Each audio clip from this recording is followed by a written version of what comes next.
And we are live. Happy Friday to everyone watching here on Facebook, both for Snelling Hospitality, Snelling HR Solutions. Joining us today, it's a true honor and a privilege to be joined by a terrifically talented chef, or I should say Chef Dwayne Keller. I've seen many of the dishes he's prepared. I've seen him on all over social media, and quite a talent. Again, Chef, thanks for joining us today.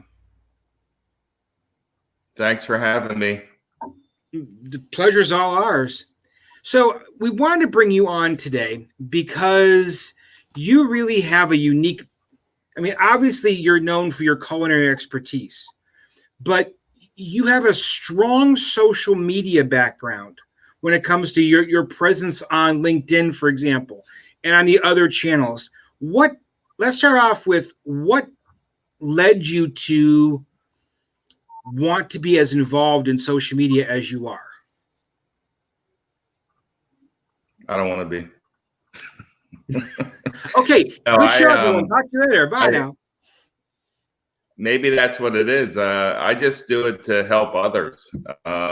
My intention is to share information. A picture's worth 1,000 words. So a lot of times I just put the dish up there and tell you about it. But I also, people ask me all the time, who does your social media? And I just say myself. I think probably number one is transparency. I'm 90% transparent. I've got some things I'd like to say, but I keep them to myself. But LinkedIn is a professional network. I have so many people every day writing me, asking me, what do you think about this? What do you think about that? I help a lot of people that way, and it feels good. I never thought it would become so big. I mean, many posts now get over 100,000 views, but my intention is just to help others. That's all. So with that being said, if you're speaking to fellow chefs in all stages, whether it's a line level chef up to executive chef, what importance do you think it has for them to put themselves on social media?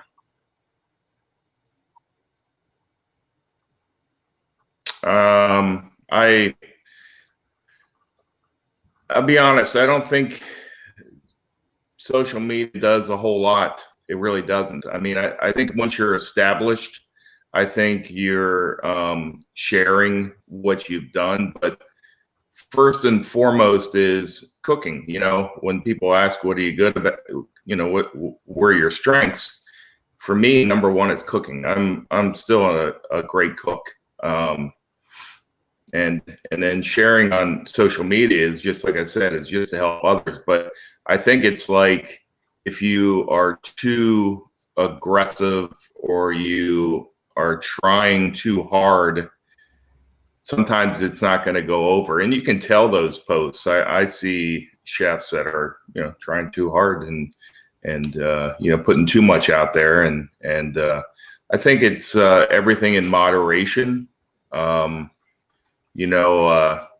I kind of stick to 4 different categories with my posts, and I never take more than a minute to think about what I'm going to post, because there's so much content that I have that, so I basically want people to know where I'm at, because I believe that the chef is, kind of like a hairstylist, wherever you go, there you are. So if you want to keep your consistent hair, you follow that. But recently, my last 2 jobs about, them not being able to eat where I'm at because, they like the food. So at the club, people couldn't come and eat. And then now I work for a very high-end corporate dining downtown. So, and it's very hard to get in the building. I think everything in moderation. I think what you're doing with social media is you're putting a face to who you are. So it's a, combination of, if you're a chef, okay, here's my food. Now, the pictures of the food better be the best pictures you've ever taken. Don't put anything up there that doesn't look good. 2, you as a person, what are your interests? I think everybody knows that I know 2 things, or maybe 3 things. I know food, hockey, and dogs. That's about it. My life is very simple. So 3 was, introducing other staff, which I see a lot of people doing now, which is great. I don't do it all. I build great teams. I had the best team I ever had in my last job.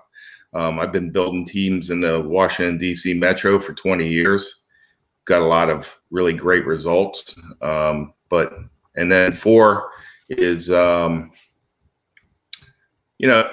keep it fun, keep it light, keep it fun. There's nothing. I mean, there's so much serious stuff going on that people need to relax and just enjoy and be positive. You talked about, obviously you highlight the team, and you also talked about the importance of good pictures and what have you that way. What role, when you're looking to onboard someone, obviously their resume is going to speak a lot for them, of course, but what role does social media play when you look to bring a new chef in?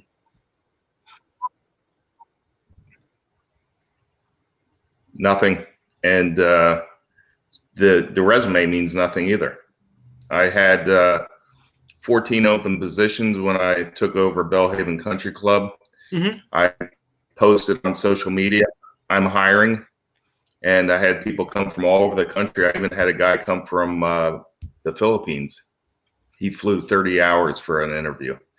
Wow. I had 20 people work, and I had 20 people stage for a week. Asked my GM, Bob Gazella. He said, never seen anything like it. And these 20 people were working for 14 positions. And, I worked right alongside of them. That's how you get to know how people are and who they are and how they work and what they're going to bring to the team. And so I filled those 14 positions, and most of them hung on. You hire people and you have surprises, and you can go through and spend, you can spend a whole day with somebody and then you can still be surprised. But it was good results, and filled all those open positions and eliminated all the overtime. So the task was complete. I will say that the one thing that, again, where you stand out, Chef, and though you may not do it, may not necessarily always enjoy doing it, is your presence on social media, which is, in and of itself, is creating a brand. People know what to expect. And I bring that up because I wanted to show this stat. This right now is a stat. This comes from Sprout Social, okay? Right now, 9% of the users visit LinkedIn more than once a day. So only 9% of the people are on LinkedIn once a day. 12% visit LinkedIn once a day. 23% visit LinkedIn several times a week. And if you look at the bottom part here, okay, the typical millennial will make up, again, because we'll split the difference, we'll say almost 60% probably of the millennial, make up about 60% of your grouping here, if you will. Only 24% are age 50 to 64. And then equally, this is the part that gets me, 79% of 30 to 49-year-olds use Facebook, and 73% of all adults use YouTube. I bring all this up because in a market like with LinkedIn, for example, we don't pay attention. Like, though at times it may seem tedious, though at times it may seem not always you may not always use it as a judge tool whether someone's a good candidate for a role. In your particular case, you are actually part of a unique group. the fact that you're on LinkedIn as much as you are, the fact that you post as much as you are, that does make you unique. Yeah, I always say it takes like about a minute to make a post. I got a lot of grief from a GM that I had, and he didn't realize it only takes like a minute. The presence is, I'm not going anywhere. I'll be there, and I always say I'm just halfway there. I'm gonna be around for another half. Take or leave it. You'll see me. But social media is it's a very powerful thing, and you can help a lot of people. Like, I get people write me all the time, how I helped them through a tough time, inspired them to keep going and all this. And that's why I do it. Those are great stats. I don't know anything about stats. And I really don't know anything about social media. But you know what? That's probably a key thing right there. Okay. And I think the takeaways here for this is you don't know much about it, but you're starting to try it. You're starting to do it. You're doing it. The first step, long before we ever get to a content calendar and get to what works, what doesn't work, do you do a video post over a written post or a graphic? Long before we get any of that, you've taken the first step, which is you post. And you try to post regularly. It's not once now and once 3 months from now. You're consistent when you do it. And, there's no method to your madness other than, you're staying within a certain message, if you will, overall. But, it should be a relief to those out there who feel like, I don't know enough about this to do it. How does that Nike saying go? Just do it. Yeah, I often wonder if I had some help, how well it would go. Because if people want to know about cooking, yes, I'll help them. But if I, I'll be the first one to say, you should never, pass up somebody to help you. No. So if there's social media people that want to help out, I could use some tips. Absolutely. And we'd love to have our community help out however possible. Now, in the interest of full help, I have sold up, I've talked up your social media presence on LinkedIn in particular. As we wrap up here, if someone wants to get a hold of you, how can they reach you on social media? I have Instagram, which isn't real big, but you'll find food and some pics of my dog and hockey. Nice. Facebook, I've got 9,200 followers, I think. So wow. Chef Dwayne Keller on the Facebook page, but I've never done anything with it. I just kind of post. And I don't think that's great. I've got a friend that has over 100,000. I don't know how he did it, but it's to help others and share some things. And what I really enjoy are reading the comments from people, because you can learn a lot about people, and yep.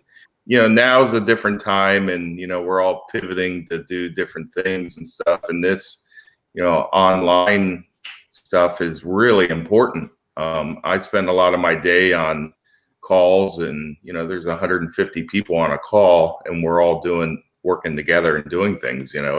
It's an amazing new horizon. The other I have, of course, Dwayne Keller I think it's Chef Dwayne Keller on LinkedIn.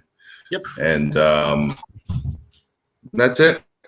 Well, again, I encourage anyone who gets a chance, hit Dwayne up. Great guy, great chef, and just good content he puts out there. I appreciate you taking time out of your busy Friday to talk, and have a great weekend. Good luck tonight with your service. Thanks, Chris. Hey, have a good day. Have a great weekend.